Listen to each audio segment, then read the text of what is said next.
Telesucesos Canal 29 y la Superintendencia de Control del Poder de Mercado presentan El Poder de Mercado, un espacio para conocer a fondo el contexto de la Ley de Control del Poder de Mercado, los monopolios, los oligopolios, la oferta, la demanda y los derechos que en este contexto mantienen las y los ecuatorianos.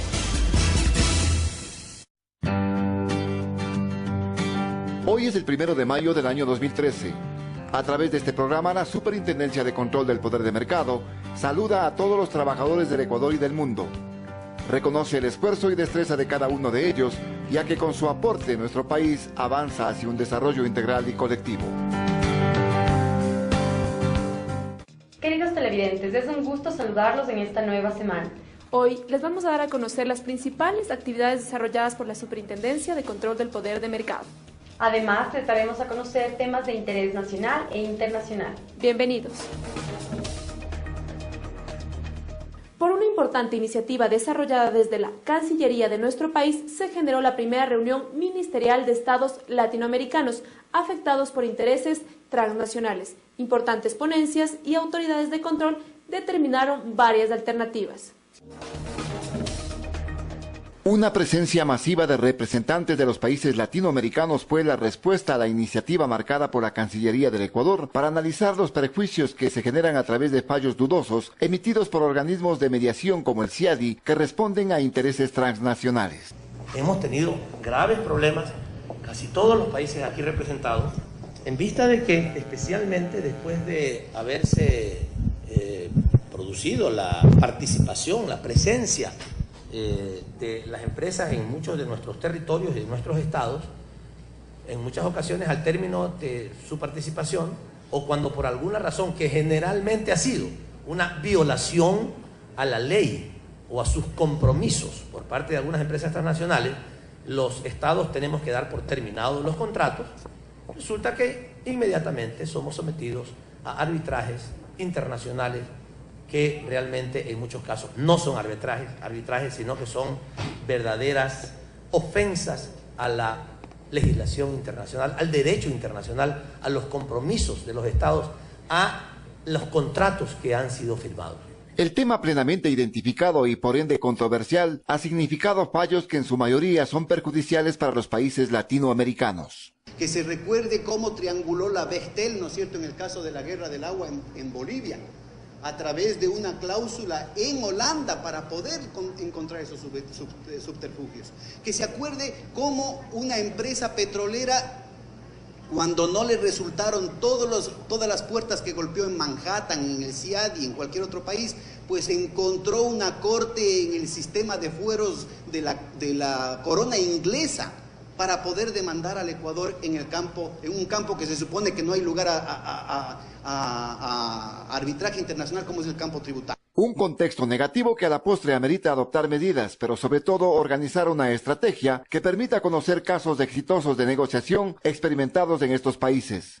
Estos procesos de cambio de relacionamiento de poder, de cambio de relacionamiento económico en nuestras inversiones extranjeras o nacionales, pasan por una profunda y radical decisión política, que en nuestro caso involucró o tuvo, digamos, su principal nacimiento con la nueva Constitución.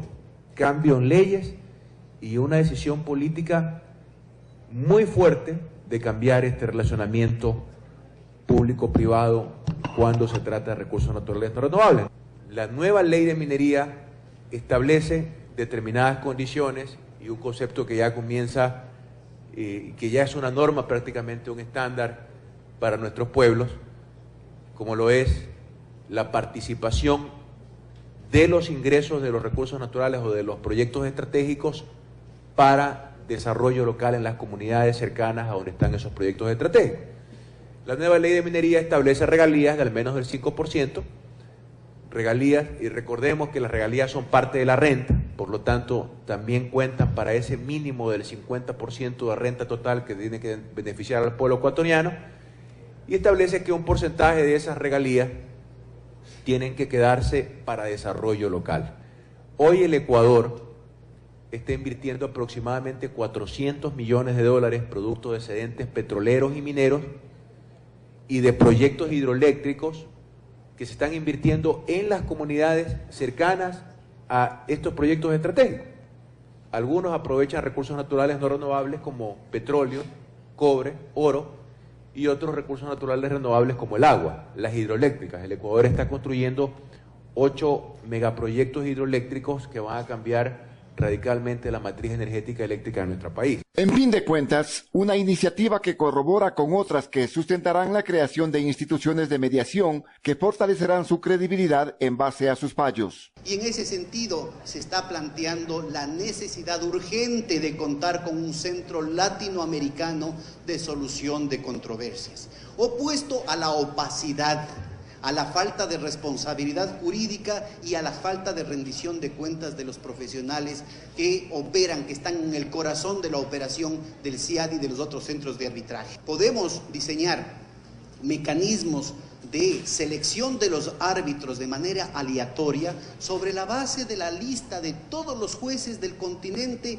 con carrera en las distintas áreas.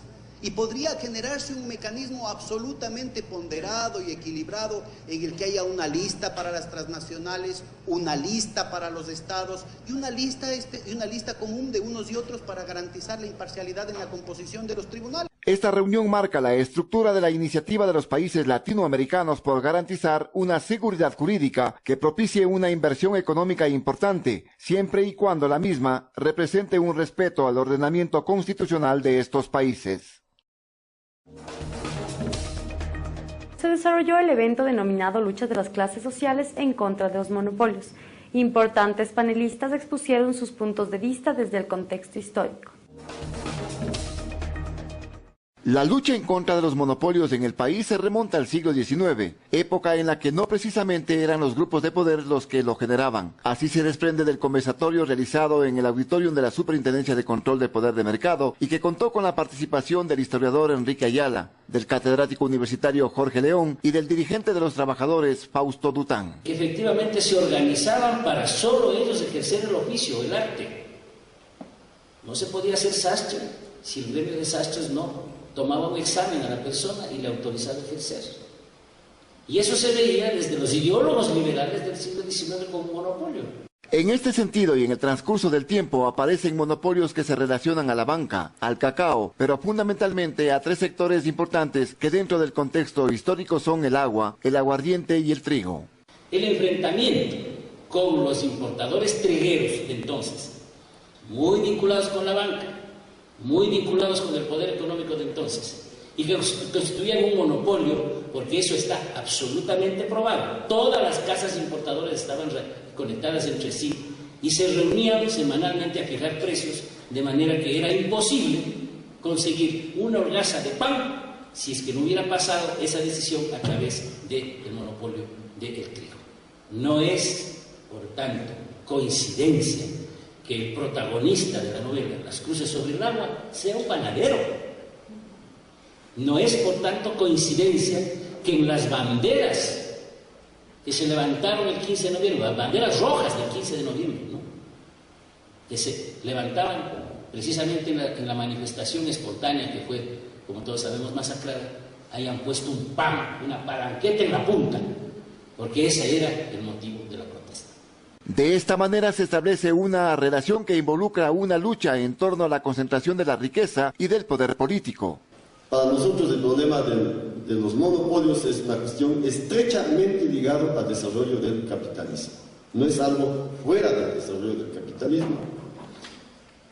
A lo largo de la historia ha tenido varias formas de desarrollo de estos monopolios. Los monopolios no están afuera, no surgen ni se desarrollan aparte del Estado. Por el contrario, están total y absolutamente confundidos al interior del Estado, del desarrollo de este Estado, que nos facilita, ya sea en términos legales, en términos de políticas, su propio desarrollo y crecimiento. Pruebas al cántaro. Políticas económicas a lo largo de la historia nos demuestran de que cómo el Estado facilitó el crecimiento de estos monopolios. subsidiarización de la deuda externa. Esta lucha pugna también por la constitución de los explotados y dominados como sujetos sociales constituidos como tales, gracias precisamente a la lucha por sus intereses y por cambiar un sistema de orden y de opresión. Sectores sociales que en base a su lucha van determinando instancias de logros que se traducen en el nacimiento de la estructura social del país. Efectivamente, la lucha contra los monopolios que se veían como monopolios en la historia nacional fue uno de los resortes fundamentales de la organización popular del país. No se ha enfocado así la historia de la organización popular, cierto, se ha hecho más bien una historia de las estructuras sindicales. La lucha política con apoyo de la lucha social ha logrado ampliar lo medular de la ciudadanía, mayor acceso a derechos y la repartición de la riqueza que tienden a borrar la desigualdad social. Los trabajadores, en una línea de resistencia permanente, han luchado por los salarios, pero también han luchado por algo que es importante, la estabilidad, especialmente en aquellas empresas monopólicas en donde jamás se respetaron las mínimas normas laborales. Conclusiones importantes de panelistas que determinan que siempre han existido enfrentamientos con intereses y clases antagónicas e incompatibles, que a lo largo de su lucha han forjado instituciones, asociaciones y sindicatos, personajes y líderes gremiales, pero sobre todo ecuatorianos que han forjado en las calles y en las plazas un sentido de ciudadanía.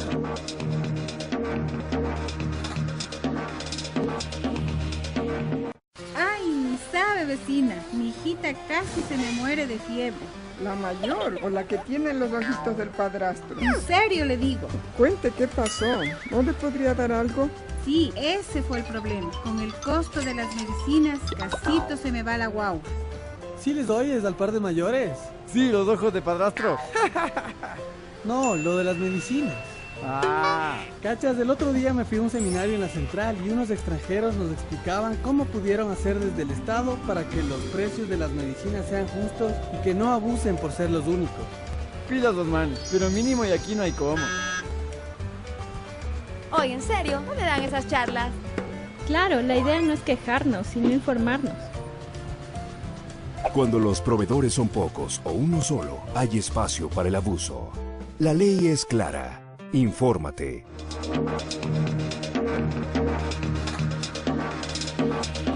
A continuación el segmento Entre Líneas con nuestro compañero Osvaldo Morocho. Nos encontramos con el secretario nacional de Planificación, el doctor Fander Falconi, con quien vamos a conversar sobre lo que significa para nuestro país el mantener una ley tan importante como la Ley de Control del Poder de Mercado, precisamente abordando de lo que significa la crisis internacional, la crisis mundial, qué es lo que ha significado en este aspecto. Gracias, doctor Falconi, por atender nuestro requerimiento.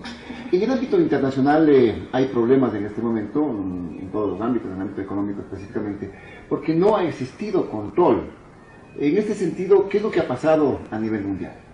Bueno, muchas gracias por la entrevista y por tocar un tema tan importante para el país y que, como usted bien se refiere, está interrelacionado con lo que está ocurriendo a nivel internacional.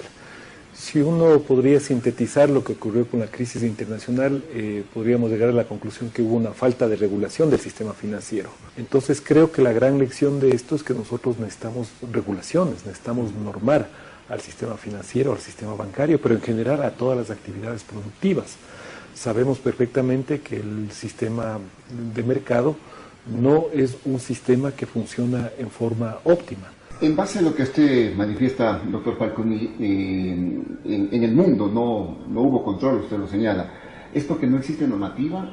Y en base a estas experiencias también se hizo esta ley para nuestro país. En general, cuando hubo la discusión sobre la ley en el año 2011, hubo experiencia comparativa internacional.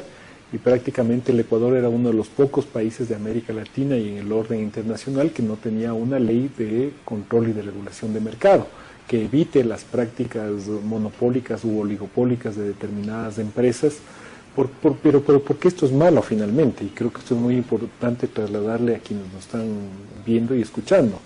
Una práctica monopolista significa que una empresa es capaz de determinar precios, es capaz de apropiarse de determinadas proporciones de un mercado. De lo que se tiene es una ley prácticamente nueva, es un tema prácticamente desconocido en nuestro medio. De lo que se tiene, de lo que se ha hecho, ¿qué se avisora en este caso en el campo de control? Frente a una crisis internacional, lo lógico es que nosotros tengamos una expansión productiva adecuada.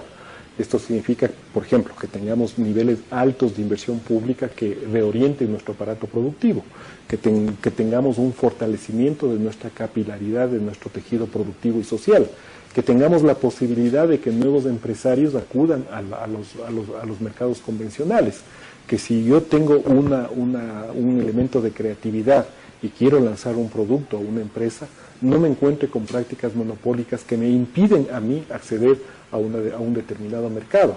Que si yo soy consumidor, ¿no es cierto?, tenga las posibilidades reales de ejercer mi derecho soberano de tener información adecuada sobre los productos que estoy consumiendo, sobre los riesgos en salud o sobre los riesgos sanitarios que podría ejercer determinado producto, sobre niveles de caducidad, sobre enfrentarme con otro tipo de productos similares que tienen precios adecuados y que yo puedo acudir a esos mercados. Y todo eso me parece que tiene que ser regulado, y esa es una gran lección de la crisis internacional, que nosotros no podemos replicar las viejas recetas ya desgastadas que no fueron bien utilizados y que están provocando ahora caída de países como un castillo de naipes. Veamos lo que pasa en Portugal, en lo que ocurrió en Irlanda, lo que sucede en Grecia, en Italia, en lo que sucede en estos mismos días en Chipre.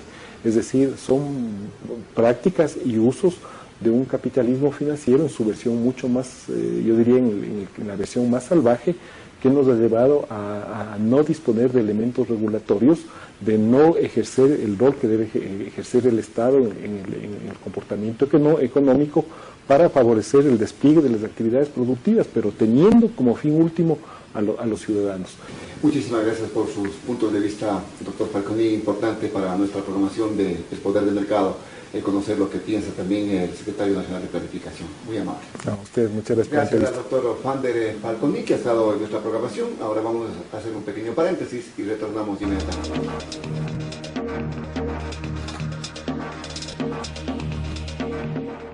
¿Qué pasaría si alguien entiende mal los derechos de propiedad intelectual que posee y abusa de ese poder concedido por el Estado? ¿Qué pasaría si esto afecta al bienestar colectivo? ¿Cuál es la relación entre la propiedad intelectual y el control de abuso de prácticas desleales y prácticas restrictivas?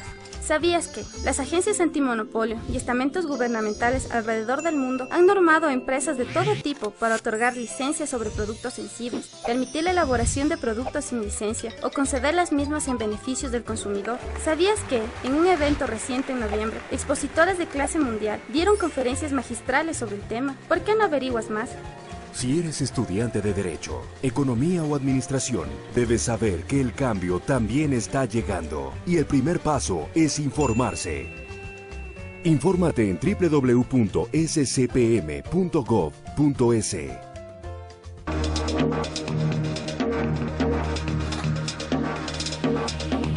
La Superintendencia de Control de Poder de Mercado, en su afán de construir ciudadanía, ha realizado varios seminarios. Uno de ellos fue el cuarto taller internacional en el que se trataron temas referentes a la telecomunicación. Conozcamos más al respecto. El cuarto seminario internacional denominado Tecnología y Regulación de Mercado en América Latina, Telecomunicaciones, contó con expositores nacionales e internacionales. Ellos generaron debates referentes a la dinámica del mercado de las telecomunicaciones y a los desafíos estratégicos y técnicos que existen en la región. Expositores de Chile, Colombia, Brasil y Alemania aportaron con sus conocimientos y le dieron gran impulso a este evento. Eduardo Chomali, representante chileno e integrante de la Asociación Hispanoamericana de Centros de Investigación y Empresas de Telecomunicaciones, expuso su punto de vista respecto a la importancia de la revisión de los planes nacionales de banda ancha en América Latina y la visión de los operadores. Tenemos un gran desafío por delante. Aquí tenemos unos datos de la OIT. Tenemos que los países más desarrollados, pues 70% de las personas son usuarias. En vías de desarrollo tenemos un 24% y tenemos una gran brecha. Sin embargo, América Latina avanza en el mundo digital. Y eso tiene que ver con el esfuerzo que han puesto, por un lado, los operadores de telecomunicaciones, gracias a la inversión, por otro lado también gracias a los gobiernos que se han preocupado y cada vez más adoptan medidas para potenciar el desarrollo del sector. Wagner Heibel, asesor de agencias antimonopolio y competencias en áreas de las telecomunicaciones, energía e infraestructura en Brasil, enfatizó la experiencia brasileña en casos de competencia y telecomunicaciones, que posteriormente relacionó con la situación ecuatoriana. La colombiana Lucía Quintero, ingeniera en sistemas de control, formalizó su charla y generó un debate referente a las medidas regulatorias para el operador dominante en América Latina. En una competencia en la que uno de los competidores tiene más porcentaje del mercado, ¿será correcto decir que eso es equivalente a su poder de mercado? ¿Será correcto decir que su porcentaje de usuarios respecto a la población total es el X%? ¿Qué pasa si la cantidad de terminales móviles es superior a la población del país? Entonces, algunos conceptos heredados de la economía y de la econometría, yo como ingeniera no me atrevo a utilizarlos, porque entonces estaríamos hablando de hacer un modelo para un mercado, pero podríamos ligeramente y con todo respeto incurrir en tratar que el mercado se ajuste a nuestro... En este contexto y a propósito de la temática analizada en este cuarto taller de tecnología y regulación de mercado en el sector de telecomunicaciones, la Superintendencia de Control del Poder de Mercado de última hora ha emitido una resolución que tiene que ver con la telefonía móvil en el país. El texto manifiesta que como parte de los procesos de investigación que lleva adelante la Superintendencia de Control del Poder de Mercado, se ha procedido a emitir una medida cautelar con la cual se suspende los efectos jurídicos de las cláusulas de exclusividad de los contratos de arrendamiento para las instalaciones de infraestructura para el servicio de telefonía móvil que impiden que los distintos operadores económicos de telefonía móvil puedan acceder a instalar antenas u otras instalaciones en puestos claves de la geografía nacional para una mejor cobertura y mayor calidad de su servicio para beneficio de los consumidores y a un menor costo. El evento se completó con la participación de expertos nacionales que el análisis de la situación de la banda ancha, las tecnologías y las políticas de impacto en América Latina son de vital importancia para la comprensión de la situación actual. Tenemos que relevar que hoy vivimos otra época en el sector de telecomunicaciones. Por dar solo un pequeño ejemplo, de 1.251 kilómetros de fibra óptica que encontramos a principios de nuestro gobierno, hoy tenemos 27.881 kilómetros de fibra óptica.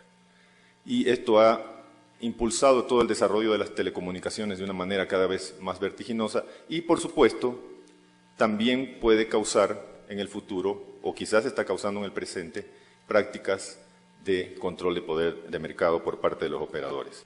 Es indispensable hablar de un tema fundamental como es la interconexión.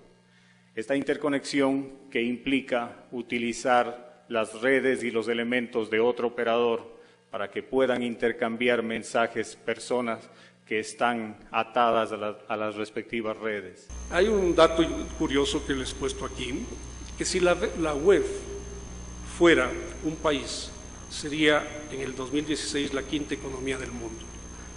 Y yo creo que puede ser antes del 2016. La temática del evento fue propicia para desarrollar simultáneamente al seminario varias mesas de trabajo, temáticas presididas por los expertos internacionales relacionadas con los diferentes ámbitos que implica la comunicación. Durante el seminario se concluyó que América Latina y el Caribe están adoptando rápidamente las tecnologías de banda ancha, pero los precios de la banda ancha fija aún se consideran elevados en la región, ya que se encuentran por encima de los umbrales que permiten la masificación del servicio. Por otro lado, la calidad de la oferta continúa siendo deficiente, a pesar de que ha mejorado en los últimos años.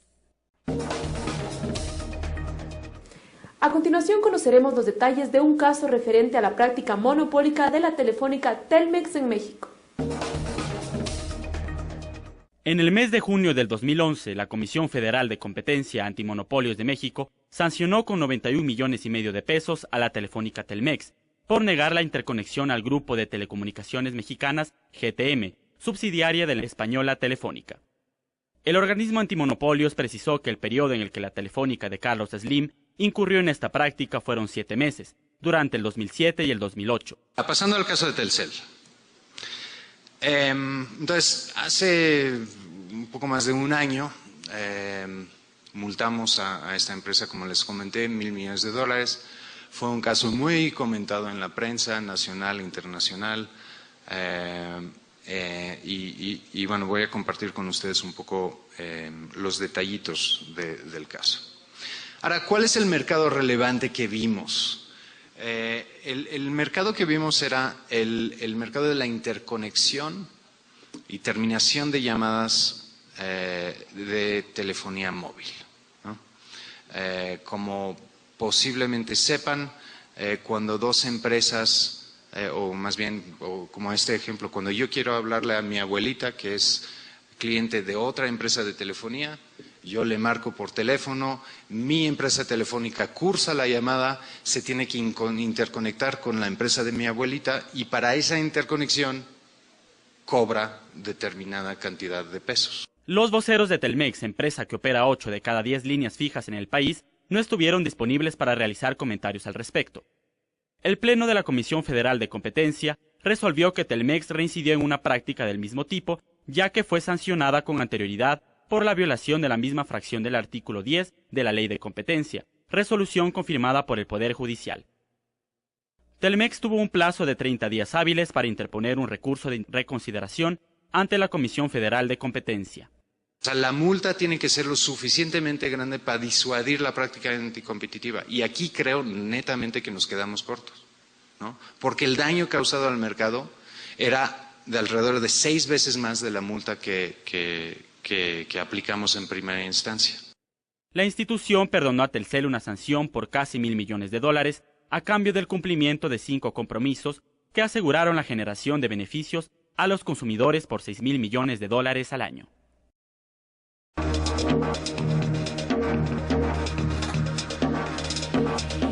Hemos llegado a la parte final de nuestro programa El Poder de Mercado. La próxima semana seguiremos con temas y personajes de interés.